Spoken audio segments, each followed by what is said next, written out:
Түркістан облысының Сайрам ауданында ырысы артып, ынтымағы жарасқан отбасы тұрады. Балаларын еңбекке баулып, адал кәсіпті серік еткен Дүйсенбаевтар жанұясының тату тірлігі көпке үлгі. Әріптесім Айнұр Ақбаева берекелі шаңыраққа қонаққа барып қайтты. Қошқарбек Ақсақал бала күннен еңбекке араласып ертесейді. Қара жұмыстан қашқан жоқпын, керісінше қайраттанып шыңдалдым дейді. Еңбек жолын шопан болып бастап, ауыл шаруашылығы саласында бел жазбай еңбек еткен. 44 жыл отасқан ерлі зайыптылардың қазір 40-қа жуық немересі бар. Малымызда, ақатымызда болмайған уақыттар болды. Соның бәрін өткізіп, мінізге осындай жағдайға жетіп отырмыз. Қазір мінізге балдардың бәрі жақсы, немерелеріміз бар. Енді мен өзімді бақытты әкемді сезінем. Себебі мен балашағым бәрі аман, немерелерім алдында.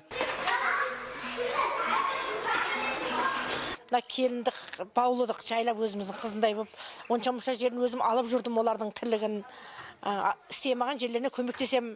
Бір-екі бала туғанша соларға құл болдым, бір-екі балаға туған екен соларға би болдым.